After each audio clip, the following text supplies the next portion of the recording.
course is going to be about. So first I will give you a bit of motivation about the problem I've been working on and kind of give the scope of what we can do in this hands-on tutorial today. So histological sections, most of you are probably aware, they're like thin sections of human brain tissue which are cell body stained after slicing them and then imaged at a resolution of 20 to 1 micrometer per pixel.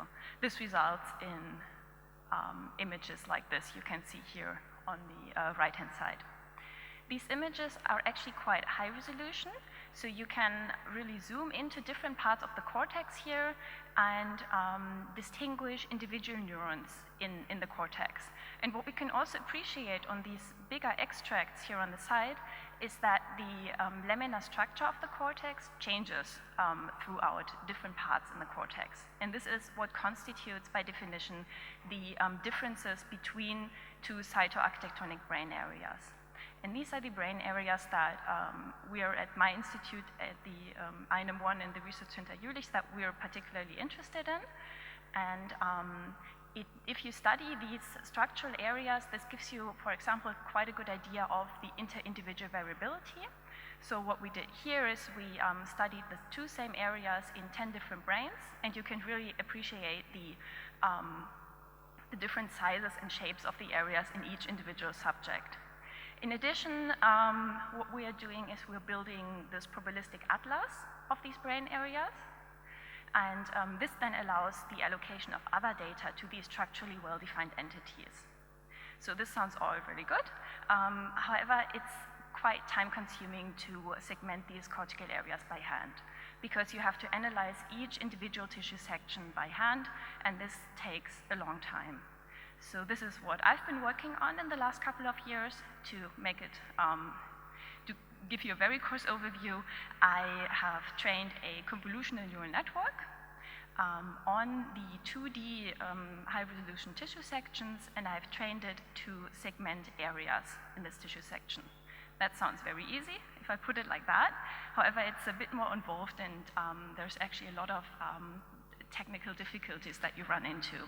You're very welcome to check out our related publications that I put down here on this subject, how we precisely started to solve this problem.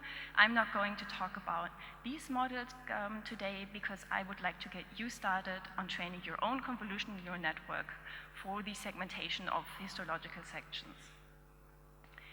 So in this tutorial, I would like to use the 20 micrometer data of the big brain. The big brain is a publicly available brain volume that has been 3D reconstructed, and every section of the big brain is available in a 20 micrometer resolution. The reason why I'm using the 20 micrometer sections here as opposed to 1 micrometer resolution sections is just that if you have a 1 micrometer resolution section, it gets too large to process in an interactive setting like this. I couldn't do it in a Jupyter notebook really because you need a high-end GPU cluster. You have all sorts of problems when trying to even view a 1 micrometer section just because it's several gigabytes large. So this is why I'll be using the 20 micrometer resolution in this tutorial here. So the first task I wanted to train the networks on is the task of gray-white matter segmentation.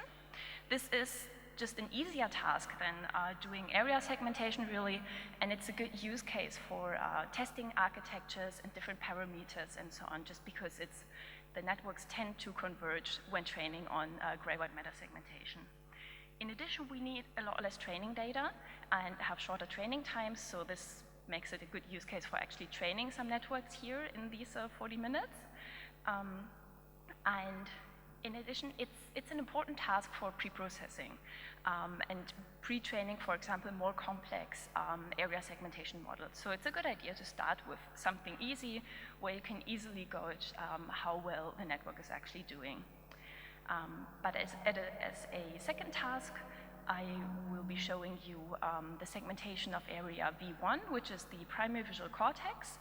And this area has a quite distinctive structure. You have this stripe of generi, which is also visible on the 20 micrometer data.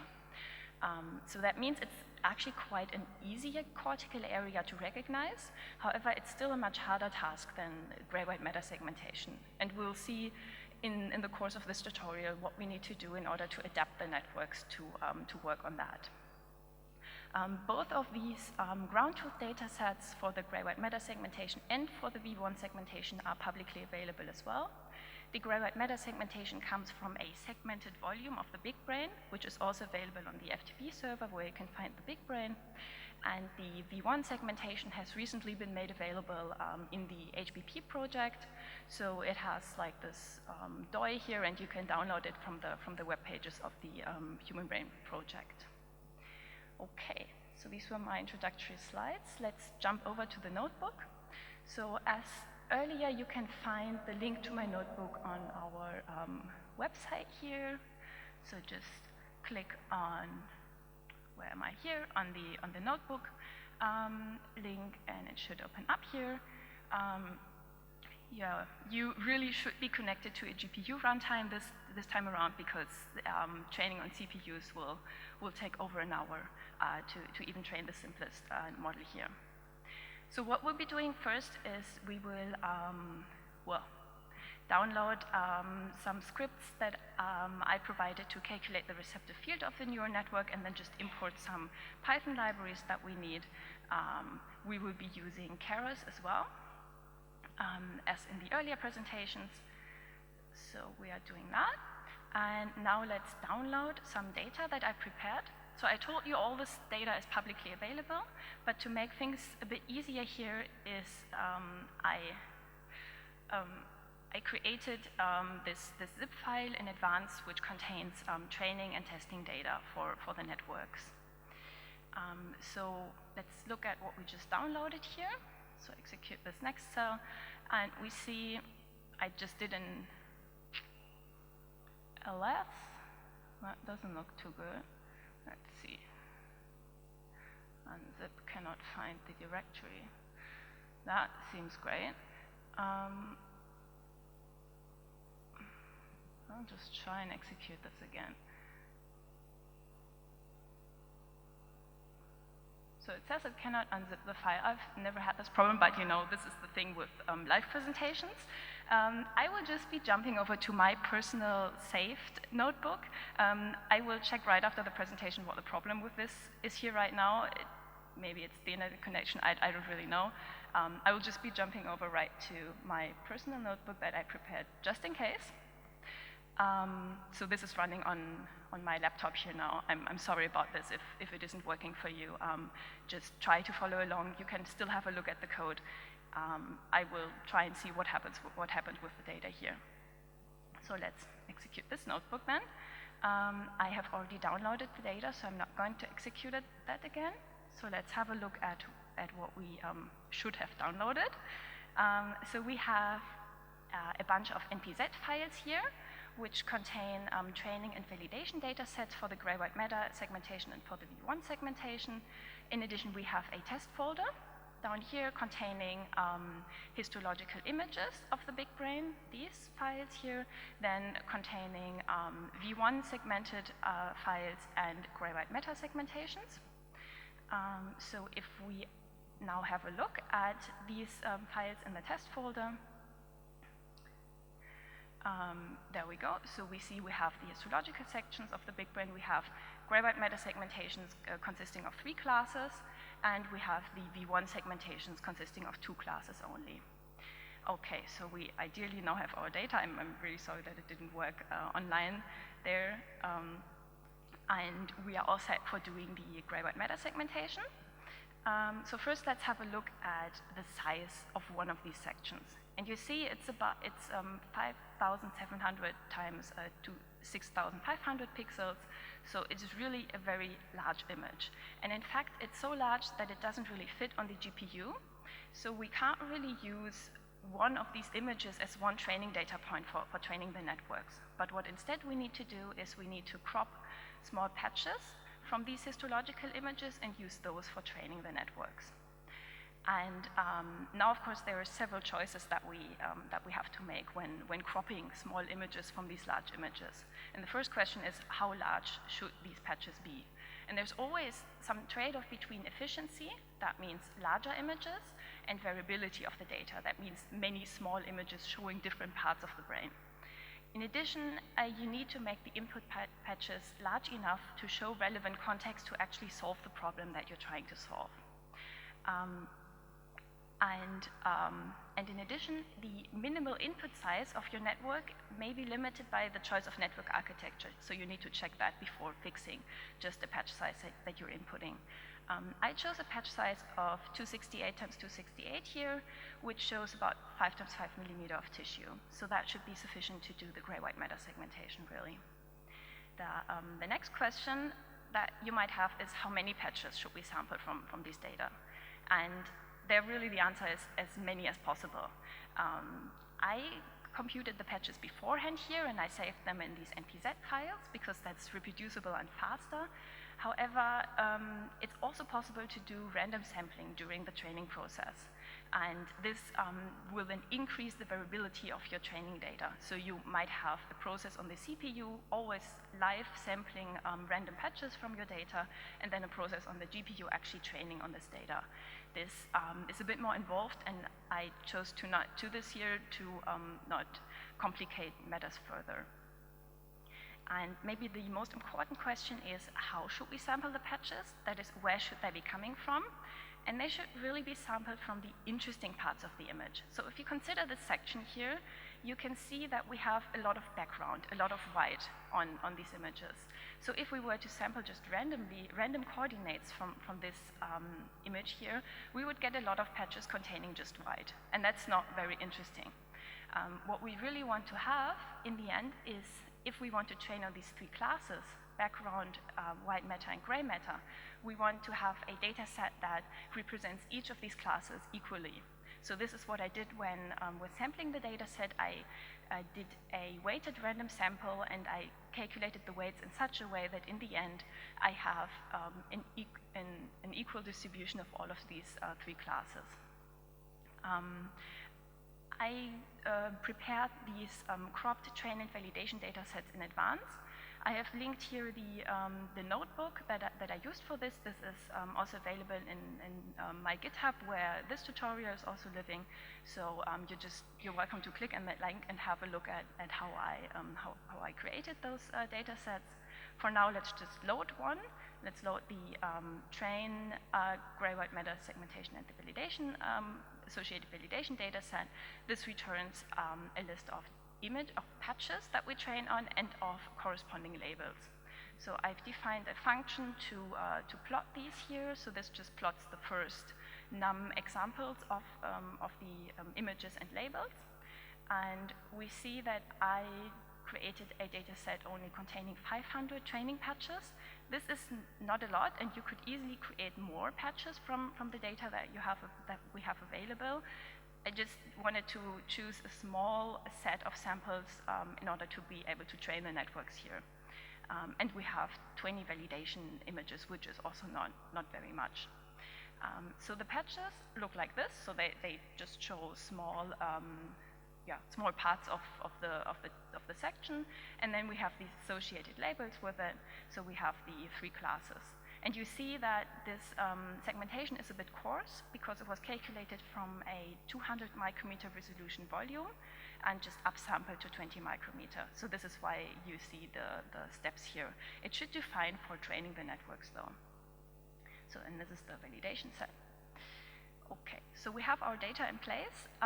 Now let's talk a bit about the architecture that we need to use for segmentation.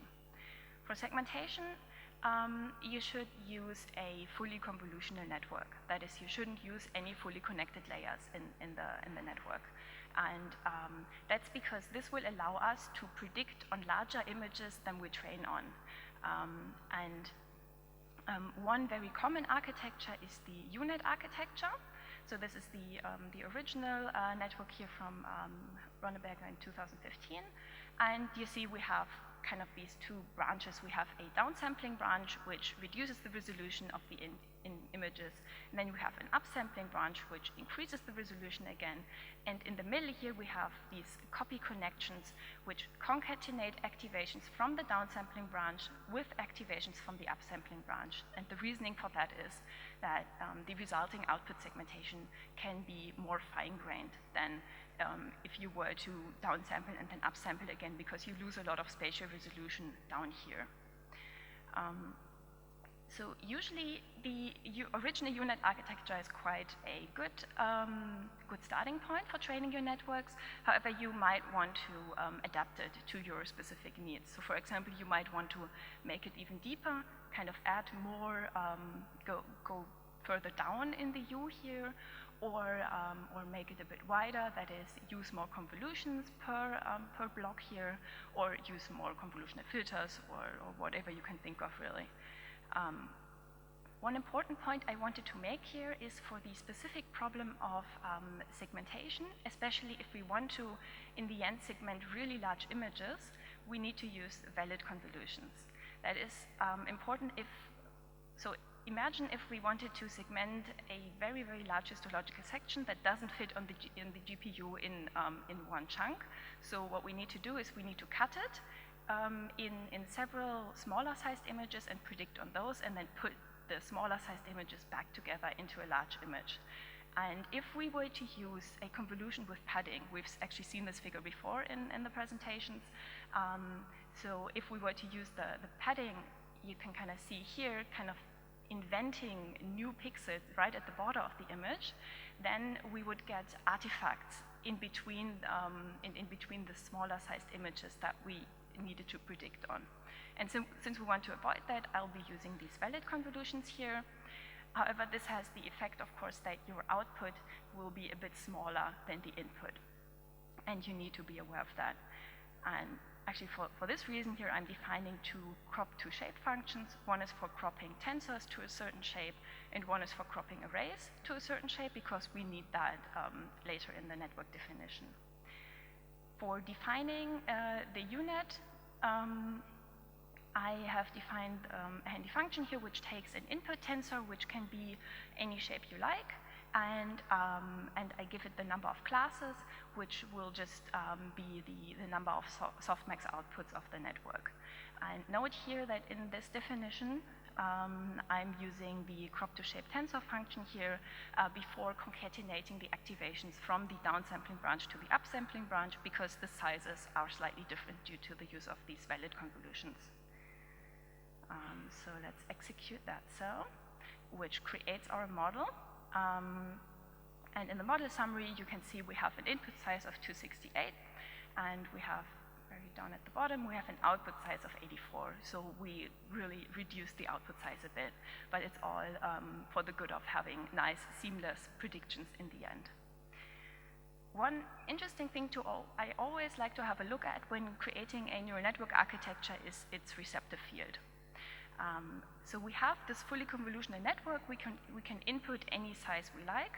However, a prediction for an output pixel at a certain position will always be based on a fixed width window of pixels on the input image. And this width of the window is what we call the receptive field of the neural network. And this is determined actually by the neural network architecture. So for example, if you have a 2x2 pooling layer, you will increase the receptive field by a factor of 2, because you're always summarizing 2 pixels in one. If you have a 3x3 convolution, for example, the receptive field is increased by the amount 2. And you can calculate this easily by going from the output layer back through the computational graph to the input layer, and just doing the arithmetics you need to do for the kind of layer you're at right now. This is a script contained in the receptive field.py scripts, because it's actually a bit involved for the UNet, because we have these multiple connections in between the different branches. So I have put this in this extra file here, and we'll just be using the calculate receptive field function, giving it a Keras model, and it will tell us the receptive field, which is 184. So even though we have input sizes of 268, For the prediction of a single output pixel, the network will only see a window of 184 pixels. So that's just something you need to be aware of when creating these architectures. One last point I wanted to make here is about valid input sizes. So I've just told you that you can input any size you like.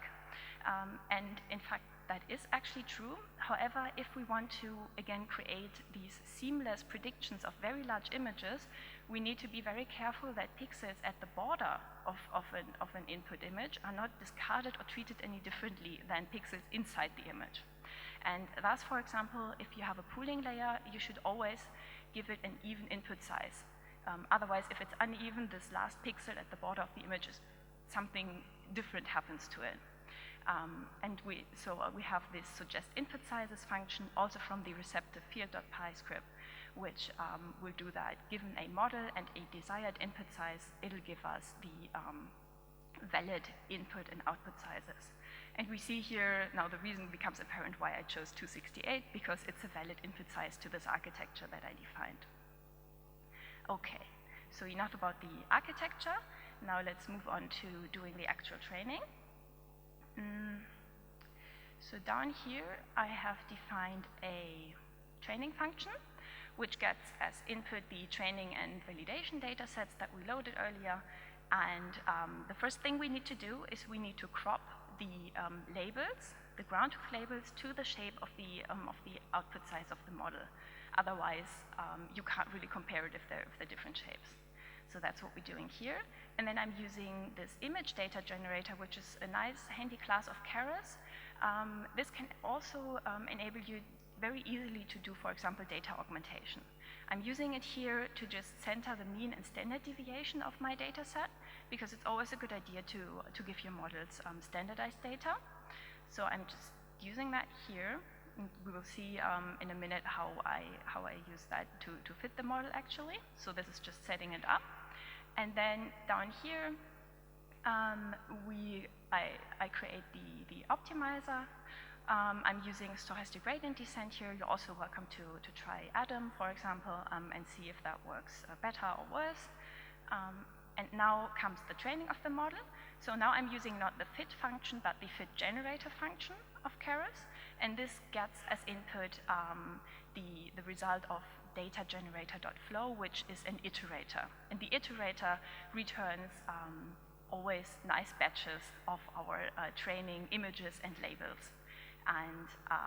And then in addition to that, we need to tell the network how many steps, so how many iterations of this iterator it should do per epoch, and the number of epochs we want to train on, and I give it separately the validation data. So I don't set just a validation split percentage, but I really give it the different validation data set. The reason here is that I sampled this validation data to come from different sections than the training data. So it's a bit more independent. In the last step, we'll just save the model. So let's execute that cell. And now let's go ahead with the training of the model. Wait, I'm on my notebook, so not a good idea to train the model because I only have a CPU. We will talk about this, and then I will just show you the data I've previously computed. So for the training, we can use learning rate of 0.01, 10 epochs, batch size of 24, and save the model out in this file here. So let me stop the computation. Hopefully that works. Yes, so go down here. So now, in order to execute all the rest of the notebook, I have thankfully prepared a pre-computed models folder, which contains all the results that I previously got for just such a case here. So if we execute this cell, we can ideally plot the history of the training. That is, we can plot the accuracy and the loss versus the epochs. So we can see here that what I previously did actually quite well, except this one peak here in the validation data set where something happened in the training, but it got back to training normally. In the end here, also the accuracy is rising. It's like a bit more than 80%. So that looks quite okay. So let's have a look at how this evaluates actually. And for the evaluation of these images, you have two choices. Either your large image will fit in the GPU, then you're fine, you can just predict it all at once. Otherwise, what you need to do is you need to cut this image in smaller, more manageable patches and predict those. And these patches, of course, need to slightly overlap because the output size of the network is a bit smaller, and we don't want to have any gaps in our segmentation in the end.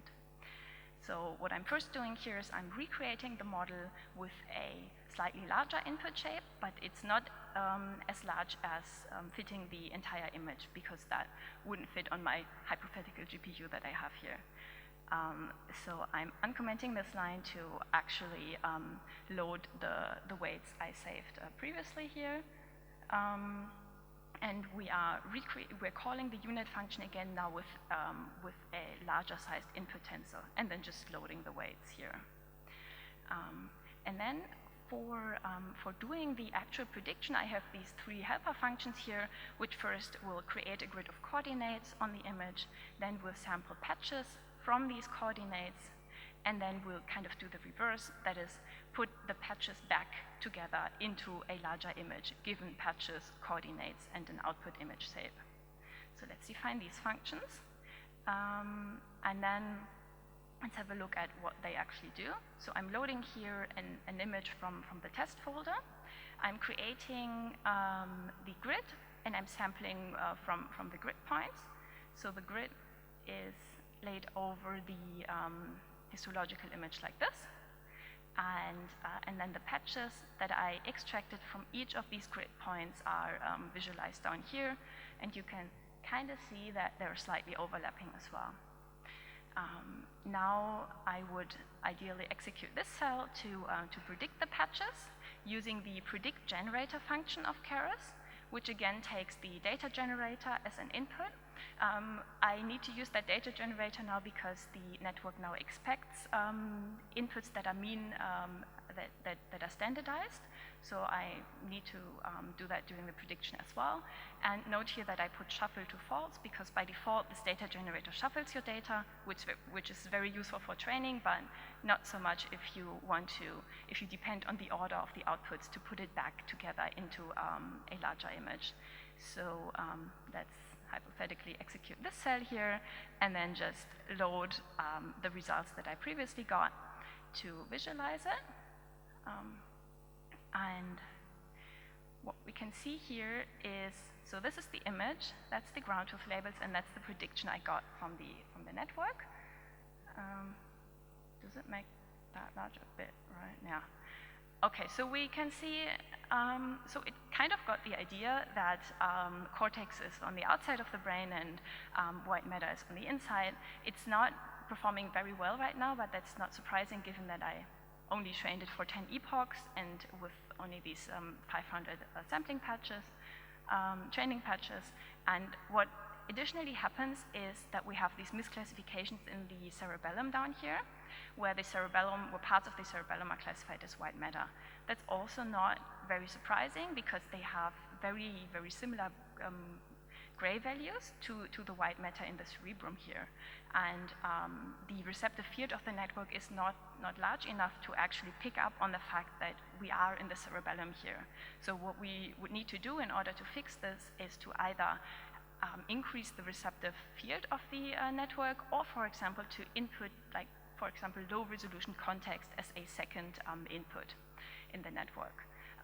You could also easily train for longer, decay the learning rate, or like increase the number of training patches, or use something like data augmentation. That should all help in this case to get the performance even better. How am I doing time-wise? Okay, 10 minutes, great.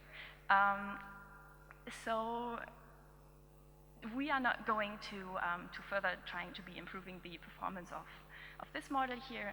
However, I would like to go and quickly show you something about segmenting V1, because that's a bit more involved, and there's some challenges down that way too. So I have prepared this V1 data set here. Now we have only two classes. We have V1 and everything else. And I have prepared it in such a way that the V1 class and the everything else class, the background class, are represented evenly in the data set as well. For training the model, I am now creating a unit with only 2 classes, because we only have V1 and the everything else / background class. Again, with the same parameters I trained the gray-white matter segmentation on, so I'm not going to execute that. But what we can do is load what I previously computed and see that the accuracies seem to be quite high, so that seems to have done something. But let's have a look at how the actual predictions look like. So to evaluate the model, again, I've now defined this predict image function, which does all of the create a grid of coordinates, sample the patches, predict the patches, and put the patches back together in the large image. It does all of that. And then I, again, recreating the unit with a larger input shape, again, with 2 classes. Here I'm loading the model. Oh yeah, I should comment this in if I were to execute that cell, which I'm not, because even predicting is going to take a bit too long on the CPU I'm on here. And then we predict the image and get out the resulting predictions. So if we have a look at what I did earlier, then we can hopefully see soon. Yeah, so we can see, oh yeah, the ground truth labels are not loaded yet, but that doesn't really matter, because what we see here is that instead of predicting V1, we kind of learned cortex segmentation, which is what we didn't want to do here. And there is several reasons for this. Compared to white matter and background, V1 looks quite similar to other cortex, because it's cortex, right? And the model sees an even distribution of samples from V1 and from other things in the image. But these other things contain mostly background, cerebellum, white matter, and maybe a bit of other cortex. And thus, it's very easy and very convenient for the model to just learn that whatever is in the first class is just cortex, and whatever is in the second class is everything else, which is exactly what it did here, and that actually gives us a high accuracy on the training sets, as you can see here, because they are sampled in such a way that both of these classes are represented evenly, and it performs quite well, but it doesn't really do what we wanted to do. So in order to fix that, what we really have to do is we have to split the background class into its distinct components and then train a network on 4 different classes. So train it on segment V1, other cortex, white matter, and background. And then if we sample evenly from all of these 4 classes, the network really should have an incentive to learn to distinguish between other cortex and V1, which it had previously difficulties with. So this is what I created this third data set here for, and I used the gray-white matter segmentation that I had available already from the previous task. So if we have a look at these images here, you can see that that we now have 4 classes that are kind of a combination of the V1 labels and of the gray-white matter segmentation labels, and then we can do the training again. Now with 4 classes, that's the only change here. And if I execute that, I'm just going to scroll over it, and we have a look at how this does. We can see that after 10 epochs, the accuracy is kind of still rising. So we might want to continue the training actually to learn for a bit longer. So that's what I did in this next cell here. I just trained for 10 epochs more with the same parameters. If I do that, the accuracies here, they flatten a bit. So there's not really any improvement anymore, but that doesn't necessarily mean that we have finished training, but that maybe we should reduce the learning rate and continue the training for a bit more. So that's what happens in this next part here. I just halved the learning rate and continued the training for actually 40 epochs, because I was a bit cautious at that point that I really wanted to learn something. So doing that will give us an output curve like this, where actually the accuracies are rising again and are now on the training and on the validation, I think, a bit over 80%. And now that they're rising again, you might even want to halve the learning rate again and continue the training and so on, which I didn't do here, but I wanted to see what I have actually learned by now, so how the predictions look like. So here I'm just predicting all of these models that I saved previously from the different epochs. And if we have a look at the results, here they are, we can see now that after 10 epochs, it looks really bad, right? I mean, we have learned white matter, cortex, and background, which is what we did previously, but we haven't learned anything about V1 really here. In fact, it's putting the V1 label to all of the cortex. After 20 epochs, things are a bit more diverse, but it's not really clear what it's doing in the cortex. It's not really consistent. And only after 60 epochs, you can begin to see, I hope you can, oh yeah, you can see it here, that it consistently predicts V1 around where actually V1 is located on this section, and it doesn't predict so much of V1 around here. Of course, there's still a lot of errors, but we can see that we kind of got the correct idea, and that's due to the longer training and this even distribution of these 4 classes in the training data set. So what I did after training this is in fact going back and training the 2 classes model, trained on only on ground truth labels like this. And I trained it for 60 epochs as well, but I couldn't get it to learn anything about V1. So the even distribution of at least V1 of the V1 and other cortex class is really essential here to get the model to learn something. And of course, this is far from perfect. So you could, train the model for longer or train on more data. And yeah, you're also very welcome to visit my colleague Christian Schiffer at his poster T555 on Tuesday, where we'll be presenting more about our newest approaches for doing these kind of things. And there are still some more details that I haven't mentioned here in this overview. So for now, yeah, I hope you could take something away from this. I will have a look at what happened with my data right in the beginning. And yeah, if you have any questions, I'm happy to take them. Thank you.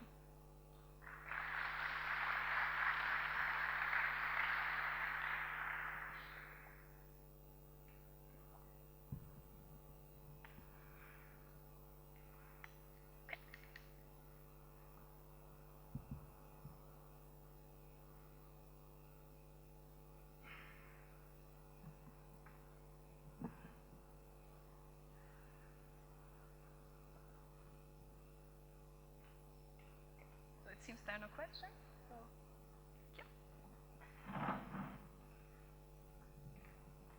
All right, thanks a lot again to Hannah for that presentation.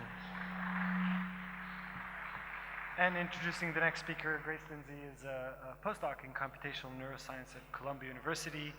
A lot of the presentations today will focus on the analysis of brain data using deep learning networks. There is another thing that you can do with deep learning networks, which is the kind of work that Grace does, which is to look at the networks themselves as models of neural systems, and is an interesting and complementary approach, and she'll be talking about that.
Please switch the presentation to the laptop.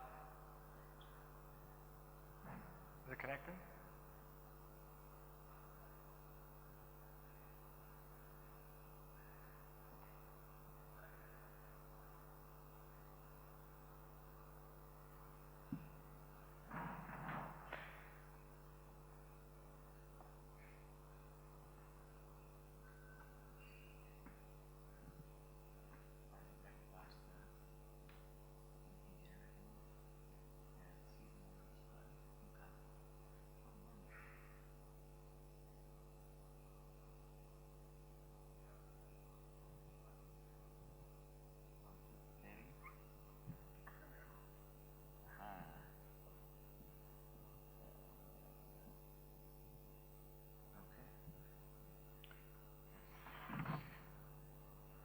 Okay,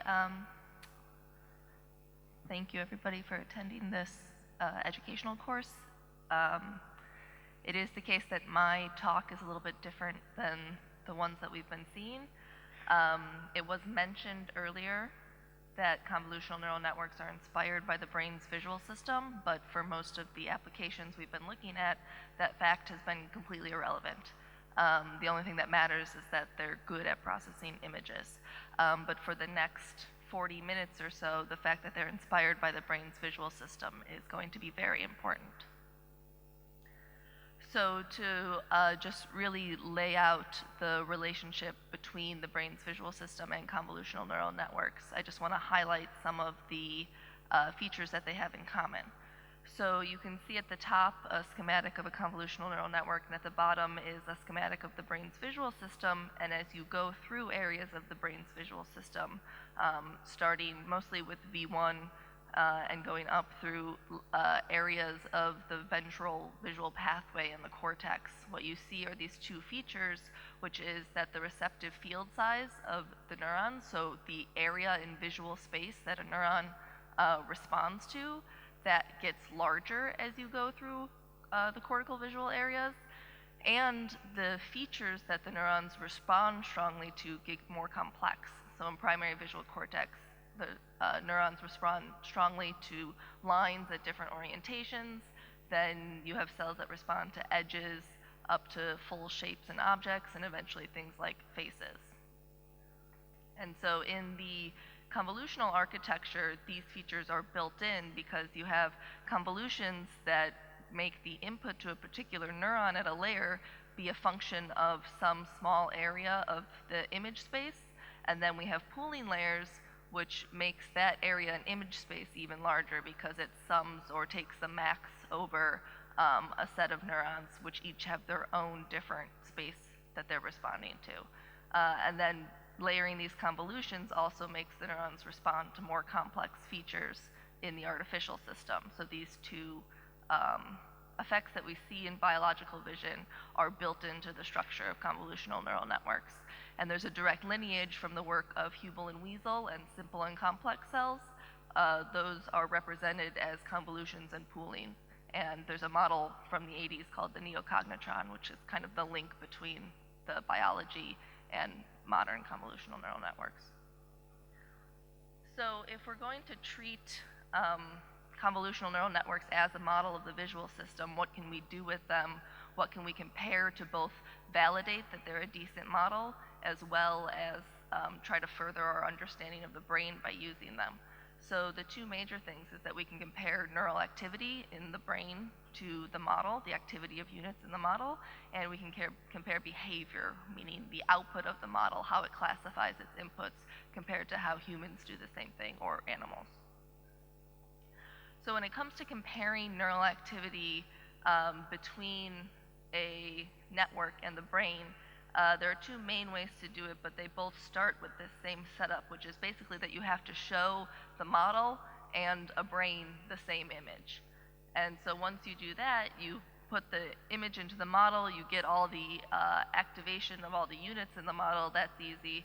You show the image to, say, a monkey in a lot of cases, and you record from neurons in different areas in the brain. So here I'm showing a schematic where there's an electrode in V4, and you're recording the activity of a neuron, and then you can see how that neuron responds to different images, and it will presumably respond differently to different images based on the features that it prefers. So now you have activity of artificial units, and you have activity of real units.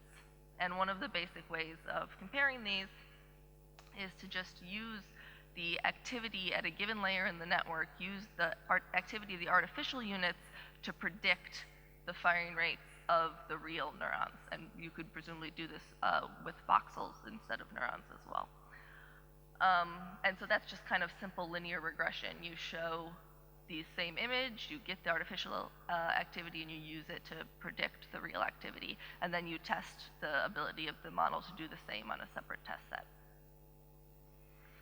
And when that's done, you're seeing here in black is the response of real neurons, and in red is the response of the prediction from the artificial units. And so it's for images of different objects. It's this strange image set where you have a three-dimensional object placed on a random background. And the images are ordered on the x-axis according to the object that it is. So you can see that there are certain neurons here that are responding very strongly for, I think it's this face data set that's in the middle. And then you can see that the red is a pretty decent match to the black, particularly at the very top line. And so this is showing different layers in a convolutional neural network, how well, if you use the activity of that layer, can you predict the activity of the real neuron. And so the top layer of the network is doing the best at predicting this data, which this data is actually from IT, not V4. And you can see also on the right here, the different layers. This is how much variance they explain of neurons' firing rates. So this is for all the neurons rather than just this example neuron. And then the plot at the top is comparing the ability of using a convolutional neural network to do this prediction versus other models that have been used in the past to study the visual system. And you can see that the top layer of this convolutional neural network is performing much better at this task than any previously used model of the visual cortex. Another way to compare real neural activity to the activity that a model produces is through representational similarity analysis. And so this doesn't involve trying to predict any individual neuron's response. It's more comparing the way that two different models, or the brain and a model, represent the data set as a whole. So for this, what you do is you show, again, you show the brain and model the same images, and then you calculate for each thing, for either the brain area or the model, the correlation of the population activity in response to different images. So that's what you're seeing on the left here. So this is 1 minus the correlation, so it's the distance. So on the diagonal, there would be 0 because it's the same image being shown. And then this is it produces kind of like a barcode or a signature of how different areas represent different images. So you can see at the top, I'm showing visual cortex.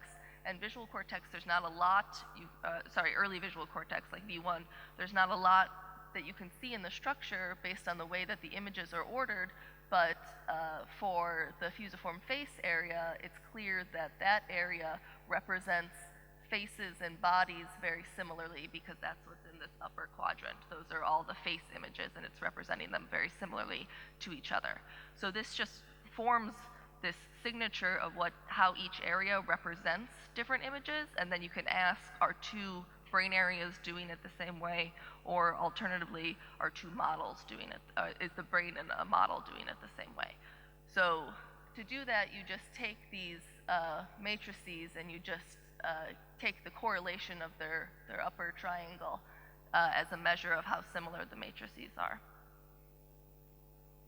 And so when you do that, you can see here on the top, there's a bunch of these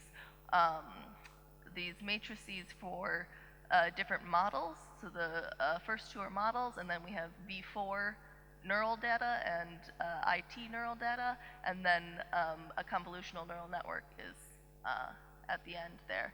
And so you can even just by visually looking at this, you can see that the convolutional neural network looks pretty similar to the way that IT is representing images. And then in the bar graph on the bottom here, there's an explicit comparison. And so the black bar that's the highest is if you just split IT into two populations and compared it. So that is the best match. The second black bar is if you compare V4 to IT, and you can't do as well comparing V4 to IT as you do comparing this model to IT.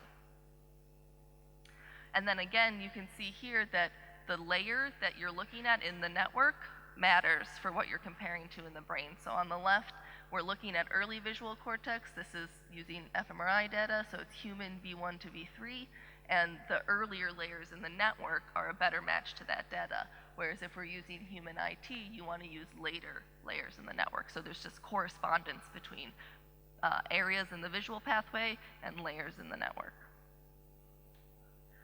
So comparing behavior is, again, it's just as you would expect, you have to have the model and the human or the animal do the same behavior. So it's usually this kind of classification task where you show an image and then they have to respond with what object class they think that image is in. And for this, you can use these confusion matrices to compare the model in the brain or in the behavior of a human. And so these are representing how likely the respondent is to categorize an object as a different object. And then these are arranged in a way so this red block up here is showing a lot of confusion. Different categories are being confused, and these are all categories of tools, I think. Yeah, it's like a wrench and a knife and a fork. And so those are kind of similar objects, and this is human and monkey behavior, so it makes sense that they get confused. And then the question is, will a model have the same confusions, or will it, even if it has the overall same accuracy, it could be getting that in different ways, so you want to know if it's confused in the same way. And this is showing that many of the major convolutional neural networks are confused in the same way as humans and primates are on this task. You can also compare behavior by looking at how the models fail. And so in this, I'm just showing an example of adding noise, pixel-wise noise to the images, or blurring them, so kind of decreasing the resolution. And this is a situation where the models are a little bit different than human data, because you can see humans are actually pretty robust to these types of perturbations, to adding pixel noise and to blurring, whereas the model performance kind of falls off pretty quickly as you do that. Another example is this test where they kind of remove information about the image, either removing color or removing the detail of the texture and just showing a silhouette. And you can see that those perturbations do decrease the human performance. That's the gray lines on this plot, but they decrease the model performance much more. Okay, so now I want to talk about attention, because that is what I study and what I use these models to understand. But it requires a lot of definitions because it's used a lot in a lot of different ways. It has different definitions within neuroscience. It has another set of definitions within psychology, and then yet again within machine learning. So I'm going to talk briefly about what people mean when they say attention in machine learning, and then I'm going to talk about what it is in neuroscience. So when using convolutional neural networks, a lot of times the word attention refers to this sort of spatial attention, where what the model processes next will be a function of what it's already processed, and it will get to choose a spatial location in its input image. So in this example, I'm showing a model where the first thing that you give to the model is a coarse, kind of zoomed out image, and then it gets sent through the model like normal, but rather than just offering a classification, so like what bird is this, there's part of the model that is read out as a way to say what part of the image it wants to see next. And then based on this readout, the model then gets as input a zoomed in version of the location that it requested. And so the model has to learn the best parts of the image to zoom in on in order to do this classification. And this is a particularly difficult classification task because it's classifying different species of bird, and so you might need to know, oh, in this case, the tail is more informative than the beak or something like that. So this is showing a model where basically through recurrent processing steps, the model chooses where it wants to look next. Another example, which we saw earlier, is it's a similar example, but it's not this case where you get finer and finer resolution or zooming in. It's more just what part of the image does the network want to enhance the representation of. And so in this example, again, there's a first pass where the image is inputted, and then because the goal of this particular network is to output a caption, at each word that it outputs, it might want to take in a different part of the image. So in this case, you can see that as it's outputting the words, the underlined word is the word that's currently being outputted by the model as the caption, and you can see that the spatial location of the image, the part of the image that the network is upweighting, is where the frisbee is, which is the word that it's producing. So in all of these, or in this case, the attention can be thought of as kind of differential weighting of its own input. It wants to pay more attention to this part of the spatial location, and so those inputs are scaled up. So that's attention in convolutional neural networks. There's also attention when in machine learning when doing language translation, which is somewhat similar in the sense that it's an upweighting of certain parts of the input sentence when the model is producing its output sentence. But most of the time in convolutional neural networks, the type of attention that is used is this spatial attention, where you're focusing on different parts of the input image. And there is spatial attention in the brain and studied in neuroscience, of course. The most obvious is just making saccades. So that's kind of similar to the bird example, where you kind of get a coarse image and then you might think, oh, I want to look more in detail. And so you foveate, and your fovea has higher resolution. So that happens. There's also covert spatial attention, where you don't have to move your eyes, but you can make part of your visual input more salient. But for the rest of this, I'm going to be talking about feature attention, which is slightly different. And so let me just explain kind of the experimental setup that can be used for feature attention. So what it is that usually there's the start of a trial, and then there will be some sort of cue that's given to the participant. In this case, these are human participants, and so that the cue that they get is in the form of a word, like pumpkin, or they might not get any cue. They might just hear a white noise stimulus. And then they are shown an image that's kind of flashed somewhat briefly before their eyes, and it's also a very noisy image. So you can see it's kind of got all these squiggles and stuff, but underneath it, there actually is a drawing of a pumpkin. And then at the end, they'll be asked some sort of question about what they saw. They might be asked if they saw a pumpkin, which would be the word that was cued, or they might be asked about a different object. And so the point of this is to say, if you're cued about the thing that you're going to be asked about, are you better at detecting it? Because in the normal situation, this is a pretty hard task because these images are so noisy. So what you're seeing on the bottom is that when you are validly cued about what you're going to be asked about, the hit rate is higher. So you do detect correctly the presence of the object when you're cued about it, and also response times decrease. So this is the benefit that comes from deploying attention. These are the behavioral benefits or the performance benefits that come from deploying attention, this feature-based attention, because you're attending to a type of object, not to a particular location in visual space. Okay, so looking at the activity of neurons when an animal usually is performing this task, you can see that, so basically if you just look at the responses in the absence of attention, when there's no there's no cue, there's no information about what to attend to, just naturally different neurons or different parts of the brain will have different preferred stimuli. So images that when that image is on, the neuron is firing strongly, and they will have other images where they don't respond strongly to. And so those are non-preferred or the least preferred stimuli. And so just we can just talk about that kind of information as a tuning curve, where the tuning curve represents the response of neurons to different stimuli. And there will be some stimuli that they respond strongly to and some that they don't. So there's a model of attention based on neural data that says that attention modulates the firing of a neuron in a way that depends on its tuning curve, in a way that depends on its normal response. And the way that that would look is that the stimuli that the neuron prefers, when that feature is being attended, those neurons have increased firing.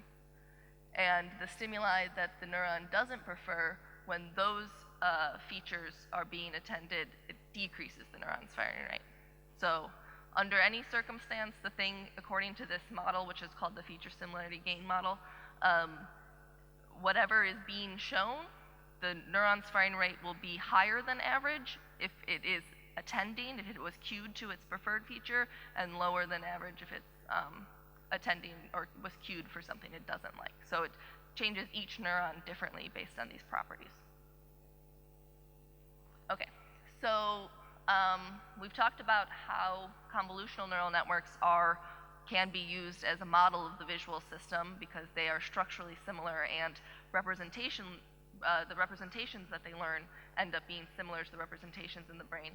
And now I've just introduced this concept of attention. So for the rest of my talk, I'm going to be going over this work where basically we tried to bring attention into convolutional neural networks, a form of attention that's inspired by the brain. Okay?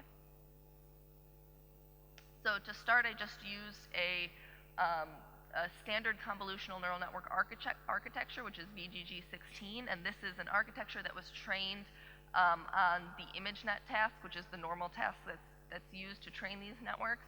And so the network is given an input image, and it needs to categorize it into one of 1,000 categories as the output. But as I was explaining with the pumpkin example, in order for the effects of attention to be seen, you need to present the subject with a challenging task.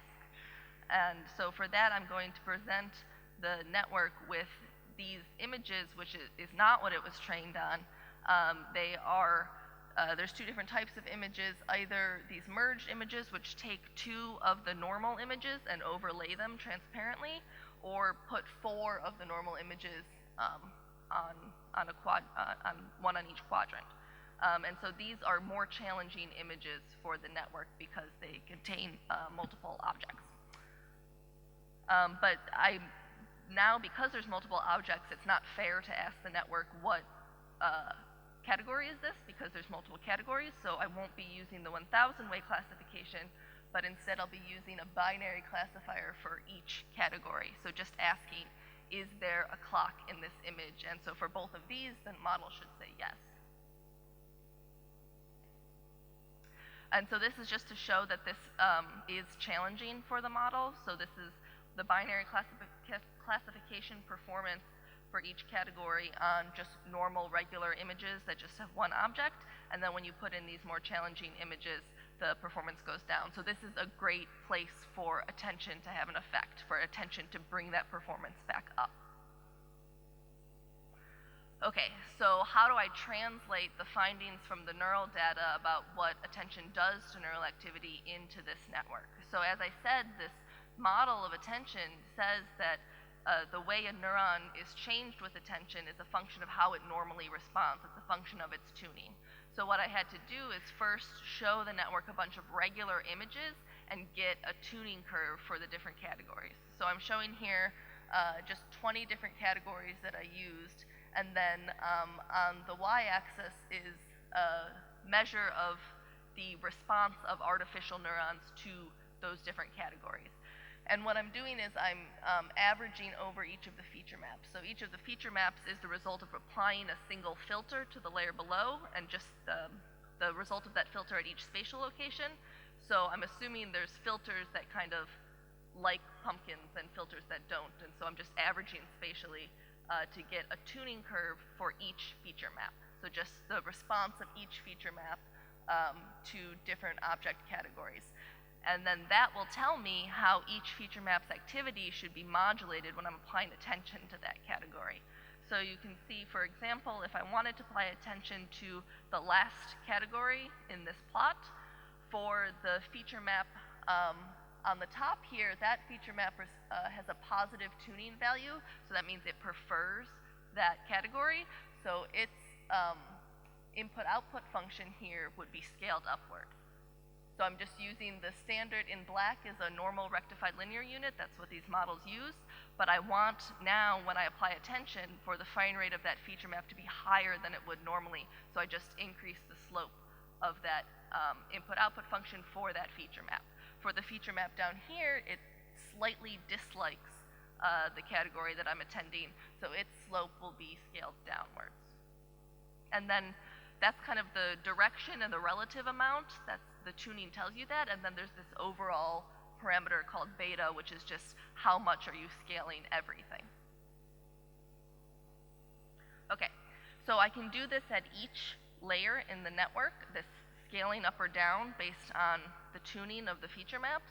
And what you're seeing here is the increase in performance that comes from doing this, the increase in binary classification performance.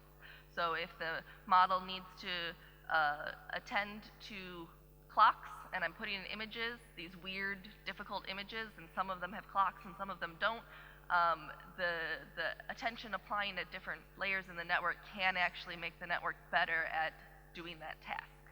And you can see here that the layer that the attention is applied at really matters, and later layers in the network, applying attention there increases the performance much more, which is somewhat in line with the fact that the neural effects of attention are seen more in and more strongly in later areas of the visual system rather than earlier areas like V1.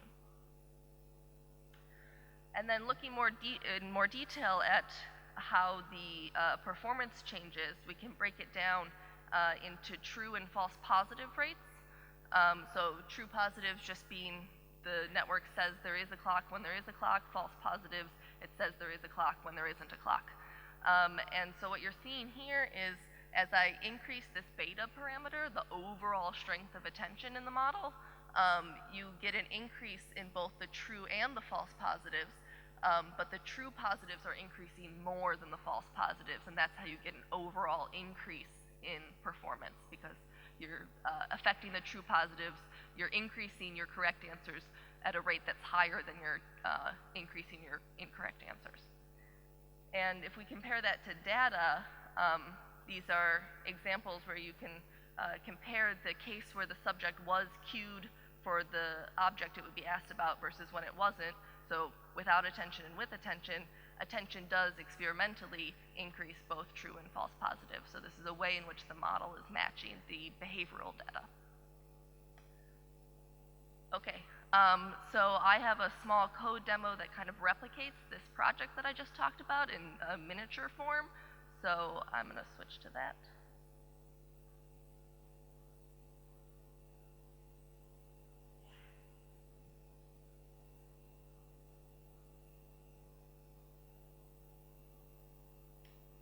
Okay.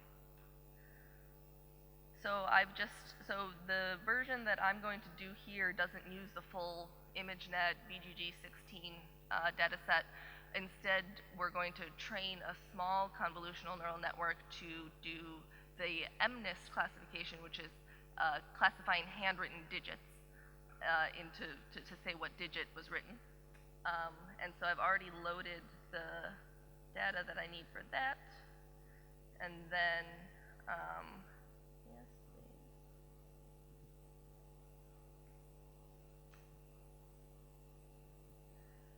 And so then I'm going to kind of define the architecture of the model, and the model will train very quickly because it's very small. And then, maybe I didn't load these things. And so the task that we're going to do is slightly different as well. It's not going to be these images that are merged and overlaid, but it will be noisy versions of the normal images.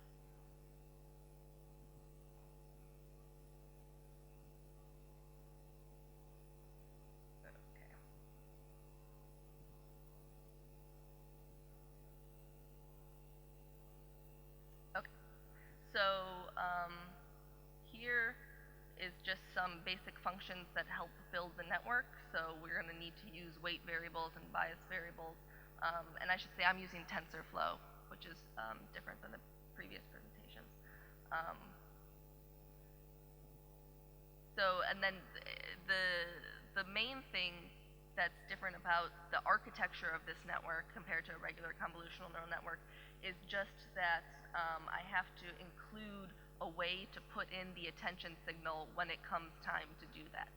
And I can speak more about that in a moment. But like you can see here, so we're building the network. The first layer is going to have 32 feature maps. So 32 filters that will be applied to the input image, and then 64 filters that will be applied to the first layer to form the second layer.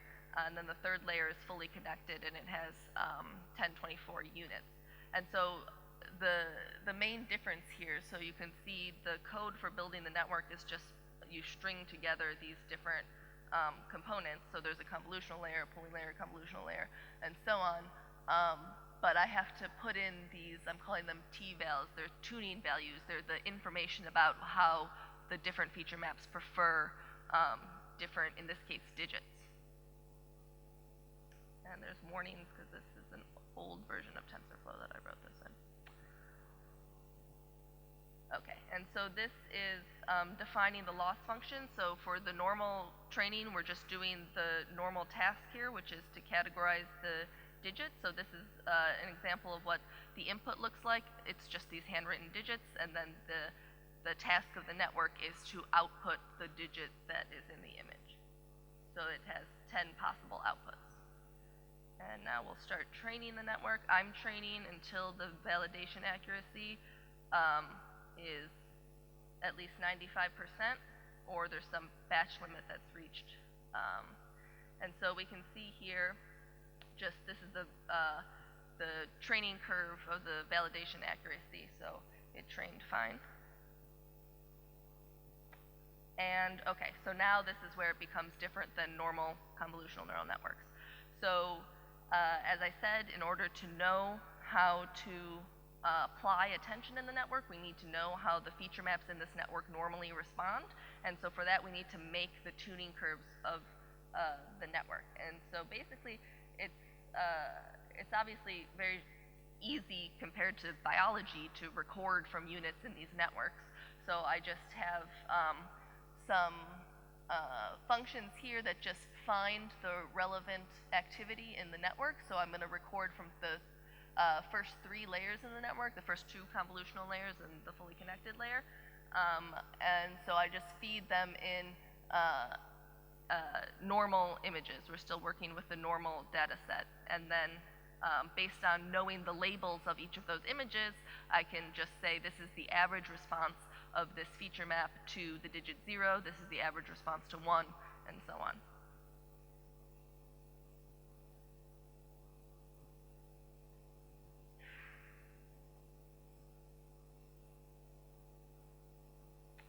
And so we can look at what these tuning curves look like. So these are some example tuning curves. This is for the first layer. So on the x-axis is the digit.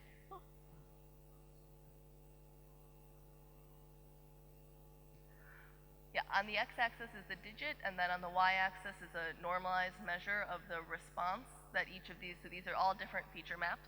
And so you can see that there are some digits that different feature maps prefer, and some digits that they don't prefer.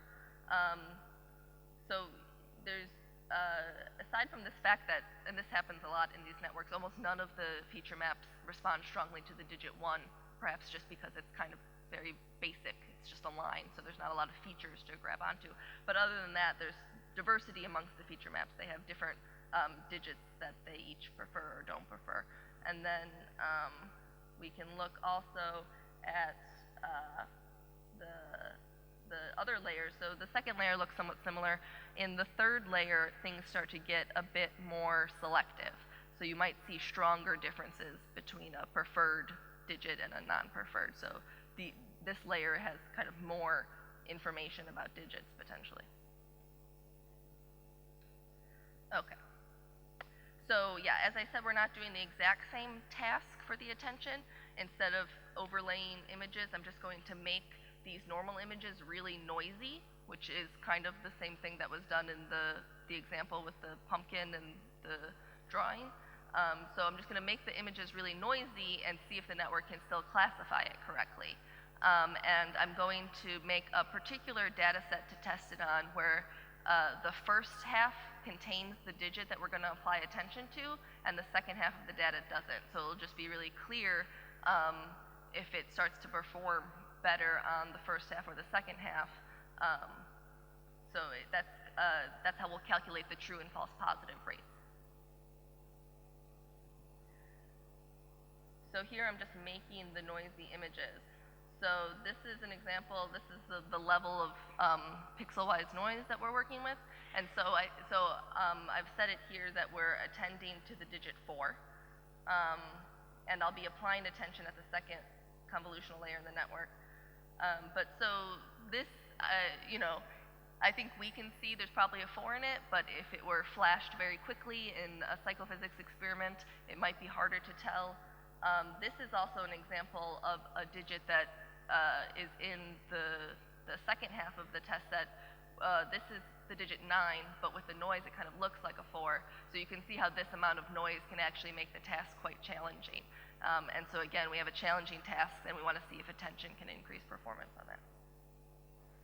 Okay, so in this loop, I'm going to apply attention.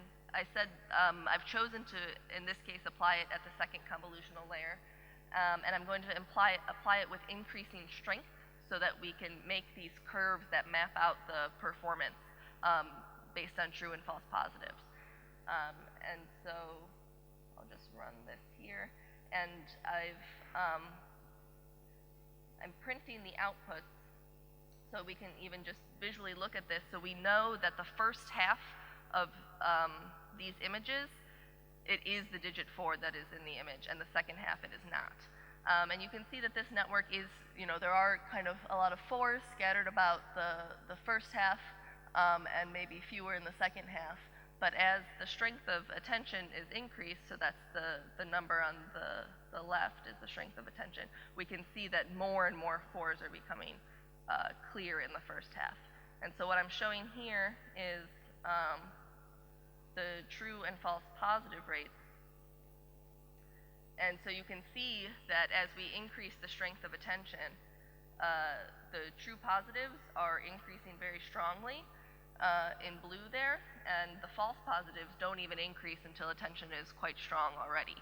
And so if they were increasing in unison, so I'm plotting on the right here, I'm plotting the change from the 0 attention condition, so you can see very clearly how to compare these.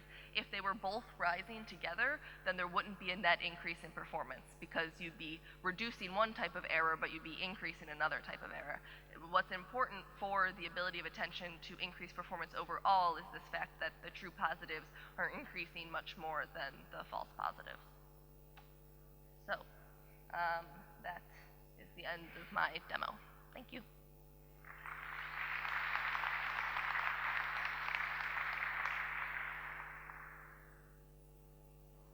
Are we doing questions?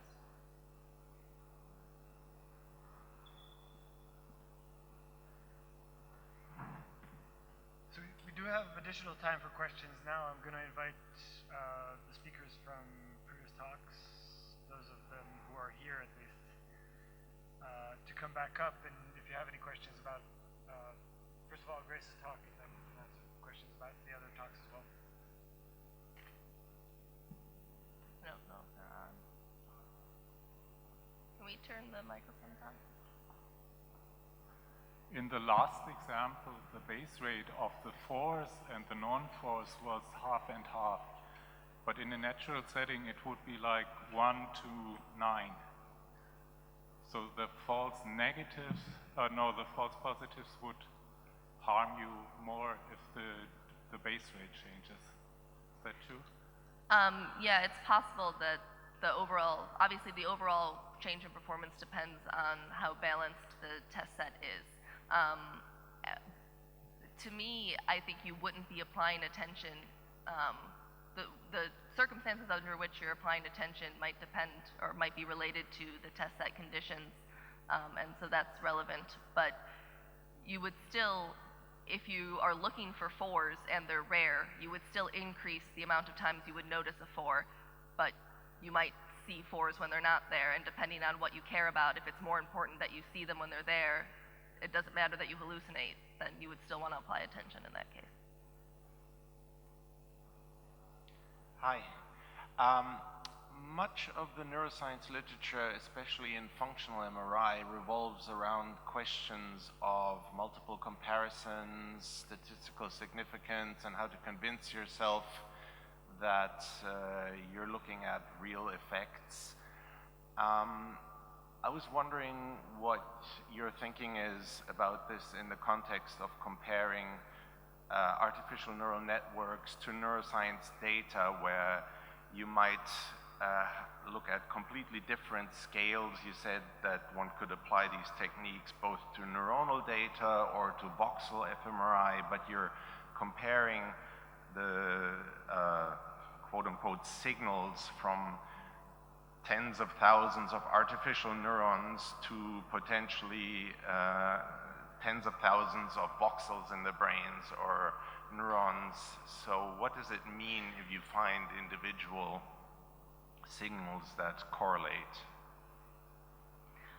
Well, the representational similarity analysis is meant to be kind of a comparison between two populations that relies mainly on how those populations within themselves represent different things. And so, I mean, I'm sure that the ability to find strong representations depends on how much data you have, but I don't know that that's impacted by the fact that you might have more voxels versus artificial units or vice versa, because the first step is to reduce all of that data into this matrix, and then that's the thing that's compared. And then also you're just comparing that to other models that attempt to explain the same data, so it's just a relative kind of who's better at doing that. And I don't know if, so for that within comparison, obviously if you're comparing one model that's very small and doesn't have a lot of opportunity to produce different representations, and that's not a fair comparison. But otherwise, I don't know if it's a problem. Right, but if you compare 10 or even 100 different artificial neural network models and you find one that's better than the others, does that mean that you're close to something that represents the real thing? I mean, I think it's an indication that you're on the right track. Ideally, you find principles that matter. So a big thing in this literature is it really matters what the training data is in terms of getting representations that match the brain. ImageNet is pretty good. If you want to do really well on matching fusiform face area, you want to use a face data set to fine-tune the representations. So that's the principle that's come out of these comparisons. It's not just saying, oh, this one model did really well and we're not going to like investigate why. But what do you make of the fact that neural network models of vastly varying structure can perform the same tasks equally well? They don't all predict neural data equally well, and when you get into these really deep ResNets, they stop predicting neural data as well as like VGG16, which is considered shallow in comparison to these very deep ones. So it is important that there's this break between just the networks that do the best for the purposes of image processing and the ones that represent neural data the best. They're not exactly aligned. Thank you. Okay. First, in comparing behavioral research, one means DCNN, just the convolutional network. Why not use what? Sorry? One means DCNN in comparing behavior slide. We're comparing the behavior between the convolutional neural network and the human performance. Yeah. Okay. And the other question is,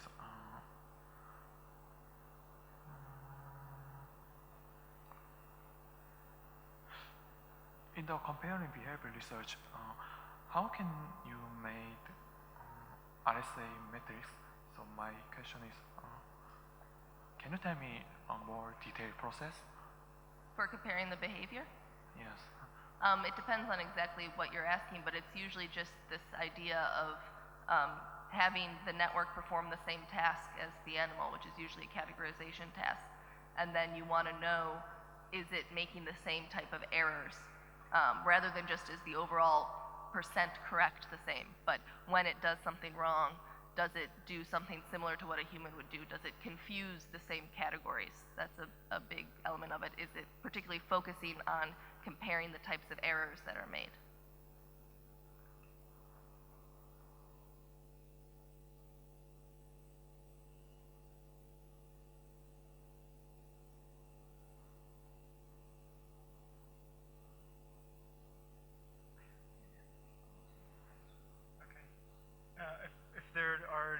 further questions, we can adjourn and return back at 1 p.m. for the afternoon session.